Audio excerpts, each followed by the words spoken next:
Sud Radio et vous répondez à cette question. Vous l'avez compris, on en parle au lendemain de l'attentat contre les locaux de l'hebdomadaire satirique Charlie Hebdo. Alors on est avec Dieudonné au téléphone. Bonjour Dieudonné. Oui, bonjour Robert. Ah, attendez, je vous entends mal Dieudonné, là il va y avoir un problème de téléphone. Vous m'entendez bien vous ? Moi, je vous entends bien. Ah, mais ça y est, on est sauvé. Dieudonné, avant de vous poser des questions et vous faire réagir et tout ça, je voudrais juste vous faire entendre, vous voulez bien, quelques auditeurs, parce que c'est quand même eux qui nous intéressent aussi. Vous êtes d'accord avec moi? On va commencer par exemple par un auditeur qui nous appelle, une auditrice qui nous appelle de Créteil. Linda, bonjour Linda. Linda, allô? Bonjour. Bonjour Linda. Oui, bonjour Monsieur Robert Ménard. Vous nous appelez de Créteil, 99.9. Oui, je vous appelle de Créteil, je m'appelle Linda. Je suis complètement outrée. À savoir, j'aimerais vous poser une question à vous qui êtes sur le terrain depuis 25 ans. Oui. Je me demande, à la limite, est-ce que la phallocratie, est-ce que c'est une religion? Est-ce que l'andiphobie, c'est une religion? Est-ce que la fumisterie, c'est une religion? Je vous explique. Il y a sur une radio, un média qui est pas très loin de chez vous, qui s'appelle Coast Tower. En français, ça veut dire rire et chanson. Mais c'est une horreur, monsieur. C'est de la scatologie, mais c'est du matin au soir. On n'entend que des choses, mais c'est infernal. Les gens payent pour aller voir ça. C'est une hystérie collective. C'est terrible. Il y a même ces animateurs qui font des pièces de théâtre. Et donc, attendez, Linda, donc ça vous choque et vous pensez quoi? Qu'il faut interdire tout ça? Eh bien, écoutez, moi, je vais faire la même phrase que Monsieur Patrick Pelou, qui est urgentiste. Oui. Alors, faciliter les jeux assez complexes. Ça lui va très bien. Je le connais très bien. Je l'ai vu assez souvent. Oui. Sur la 5e chaîne. Alors, il nous parle excusez-moi du thème, mais il nous parle que le cul. Alors, je vais lui dire à ce médecin, moi, personnellement, j'ai été dans un hôpital et j'ai été outrée. Vous savez sur quoi je suis tombée?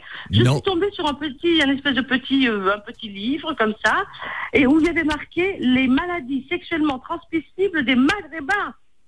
Ah ouais, mais ça c'est profondément choquant. Vous avez raison Linda, donc je comprends, vous, il y a plusieurs choses et pas seulement les attaques contre les religions qui vous scandalisent. Alors Claude par exemple, Claude, vous nous appelez de Paris, toujours 99.9, vous avez compris que je fais de la pub pour Sud Radio. Bonjour Claude.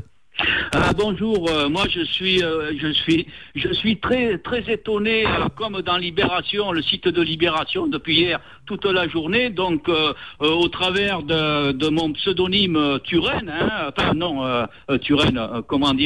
Arverne. Voilà, je ferraille contre cette espèce d'amalgame de entre quoi et quoi? Entre quoi et quoi, Claude? Avec le terrorisme, ce sont deux choses différentes. Claude, vous nous dites intégrisme. Vous le disiez, l'intégrisme chrétien existe aux USA. J'ai vu ce que vous écriviez. Ça ne gêne personne. Et vous dites, ça n'a rien à voir avec le terrorisme. Allez, Nordine, et après, on retrouve Dieudonné. Nordine, bonjour. Oui, bonjour. Bonjour. Vous dites, on peut se moquer de tout sans distinction. Absolument. Vous êtes un libertarien. Distinction, ça veut dire qu'on peut accepter de se moquer sur la religion musulmane, chrétienne, juive, et qu'on accepte aussi des points de vue comme Dieudonné, justement. Ça veut dire qu'il ne faut pas qu'il y ait deux poids, deux mesures. Ça veut dire qu'on est contre ce que c'est Dieudonné. Par contre, on est d'accord ce que c'est Charlie Hebdo. Donc vous dites, Nordine, mais ça me fait la liaison toute trouvée.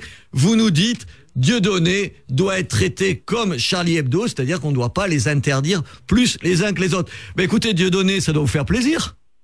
Oui, mais non, ça m'étonne pas plus que ça, puisque je suis en contact souvent, moi, et en permanence, d'ailleurs, avec cette opinion publique que l'on entend. Alors, la dame était choquée, elle, d'un peu de tout, et puis, globalement, les gens sont très ouverts. Moi, je suis aussi pour une liberté d'expression totale, évidemment. Et donc, vous avez envoyé un message de solidarité à Charlie Hebdo ? Oui, alors je ne lis pas Charlie Hebdo. Pour moi, c'est un peu un journal de maison de retraite. C'est vrai qu'il ne représente pas aujourd'hui l'univers dans lequel j'évolue. Bon, mais ça fait partie du patrimoine français, au même titre qu'un disque de, je sais pas moi, de Maurice Chevalier. Mais c'est vrai que c'est dépassé. C'est devenu un outil de propagande de l'UMP maintenant, sous le règne de Philippe Val. En fait, Charlie Hebdo a perdu toute crédibilité. Mais il n'est plus là, Philippe Val. Vous avez remarqué quand même, oui, j'ai vu. C'est devenu un tremplin politique. maintenant. Il faut passer chez Charlie Hebdo comme on passe aussi chez SOS Racisme ou je ne sais où. Mais bon, peu importe. Moi, ils vous traitent mal. Ils vous traitent pas tous les jours bien. Il faut dire les choses aussi. Non, mais ils me traitent comme ils ont envie de me traiter. Ça, je ne les juge pas là-dessus. C'est vrai qu'effectivement, il y avait cette couverture. C'est la seule fois où j'ai acheté ce magazine. C'est la fois où ils avaient mis un noir censé me représenter avec un petit cerveau en disant que le cerveau de ce noir était un point de détail. Bon, évidemment, ça a pu choquer certaines personnes. Moi, ça ne me fait rien. Moi, ce qui m'étonne le plus, il faut dire que vous ratez pas les gens non plus, honnêtement. Hein. Oui, c'est pour ça que je ne juge pas. Après, c'est au public de juger si c'est drôle, c'est pas drôle. Moi, ce que je trouve, effectivement, le monsieur en parlait, le 2 poids 2 mesures. Moi, j'ai des arrêtés municipaux qui m'interdisent de faire mon spectacle un peu partout. Et là, évidemment, je n'ai aucun soutien. Je me suis fait agresser par 4 juifs israéliens sur le territoire français. Nous les avons arrêtés, la police les a arrêtés, évidemment, ils ont été emprisonnés, mais ça, personne n'en a jamais parlé. Mais Dieudonné, en même temps, vous avez été condamné un certain nombre de fois pour des propos antisémites. Oui, mais alors je vois, il y a plein d'animateurs comme Arthur qui a été convoqué, qui a été, je dirais plusieurs fois d'ailleurs, mais en tout cas avec moi, il a été condamné une fois. Marc-Olivier Fogiel condamné pour incitation à la haine raciale, et lui il est toujours à la télévision, il est toujours dans les médias. Alors comment ça se fait? Alors c'est-à-dire qu'insulter, alors moi en plus de ça je n'ai jamais insulté directement un juif, mais le sionisme, mais bon peu importe.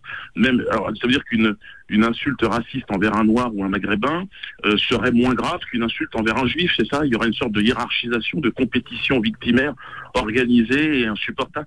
Bon, je pense qu'il faut essayer de transcender nos différences. Le communautarisme est un danger dans ce pays, et il faut essayer le plus possible de créer des passerelles et puis de se retrouver dans un projet plus vaste. Dieudonné, vous avez entendu un certain nombre de gens depuis 7 heures que nous en parlons, disent quand même que les attaques contre la religion, ça les touche personnellement. Vous savez, comme si c'était une partie d'eux-mêmes. Est-ce que vous entendez ça? Oui, mais moi je pense qu'il y a un destin commun entre musulmans et catholiques, notamment, puisqu'ils sont aujourd'hui la cible privilégiée des attaques dans les médias. On le voit avec le pape, on le voit avec le prophète, on voit. Et je trouve que ces deux communautés ont un destin commun. Il y a une foi, une belle foi qui ne fait que grandir. On le voit d'ailleurs. Et il n'y a pas une belle foi chez les Juifs aussi, Dieudonné? Mais ils ne sont pas attaqués. Ah, ils le sont de temps en temps aussi, quand même. Je n'ai jamais vu. Montrez-moi une seule fois, où la religion juive a été attaquée. Les actes antisémites, il y en a quand même un paquet chaque année. Je ne sais pas. Personnellement, je pense que les actes antisémites sont marginaux à côté des actes racistes. Et vous êtes donc d'accord avec Gilles William Golnadel, qui est donc le membre du comité directeur du Conseil représentatif des institutions juives de France, qui disait ce sont les catholiques qui sont les victimes principales aujourd'hui, en disant c'est eux qu'on cible d'abord avant tout le monde. Vous êtes d'accord avec lui? Oui, moi je pense que les catholiques effectivement et les musulmans, ce sont les deux religions, les deux catégories les plus attaquées. Dieudonné, est-ce que vous fixez vous des limites quand vous écrivez un spectacle? Est-ce qu'il y a des choses que vous ne dites pas seulement parce que la loi l'interdit, mais parce que vous dites ça je ne peux pas le dire? Est-ce qu'il y a des limites à votre humour? Sur scène, je m'autorise quand même beaucoup de choses. Aujourd'hui, je suis essentiellement sur scène, je ne fais que ça. Je vais partir d'ailleurs en tournée un peu partout en France, dans le sud d'ailleurs. Et je m'autorise là sur scène, oui, beaucoup de choses. Je m'interdis, oui, après c'est moi, c'est ma propre sensibilité qui fait qu'on s'interdit de toucher au désespoir de certaines personnes, alors des choses trop sensibles, mais attaquer le communautarisme, c'est quelque chose qui m'intéresse. Ouais. Qui vous intéresse. Dernière question, vous êtes très rare dans les médias. Oui, je suis interdit. Alors c'est une. Pas ici, vous avez remarqué, pas ici. Oui, Dieudonné, pas ici. C'est vrai, mais vous l'avez remarqué aussi que vous m'avez invité, je le suis de moins en moins. Alors, qu'est-ce que ça veut dire? Moi, je pense qu'il y a aujourd'hui, en France en tout cas, une chape, un lobby sioniste extrêmement puissant qui interdit toute critique. Et puis, il y a cette islamophobie qui est encouragée aujourd'hui. Mais est-ce que c'est le lobby sioniste comme vous dites, ou est-ce que le politiquement correct qui règne dans les médias? Moi, je pense qu'une grande partie des rédacteurs en chef, des gens ont peur et sont au garde à vous devant le CRIF et devant le sionisme qui toujours brandissent cette carte de la pleurniche, de la souffrance éternelle. Et je pense que ça, c'est effectivement assez détestable pour une bonne partie des gens. Alors, vous savez ce qu'on va faire, Dieudonné? On va lancer un appel à Charlie Hebdo, qui bénéficie du soutien de tout le monde, y compris le vôtre, en leur disant, nos amis de Charlie, tout à l'heure, on avait Patrick Pelou, il faut inviter Dieudonné dans vos colonnes. Qu'est-ce que vous en pensez? Vous iriez, bien entendu. Avec grand plaisir, écoutez, si vous voulez arbitrer le débat, ce sera avec grand plaisir. Voilà une idée. On lance un appel. Dieudonné discutant avec Charlie Hebdo et je me charge d'arbitrer, d'éviter les coups physiques. Les coups au niveau du débat, on est d'accord. Dieudonné, merci infiniment de vous être prêté au jeu de mes questions. Échanger, contester, révéler.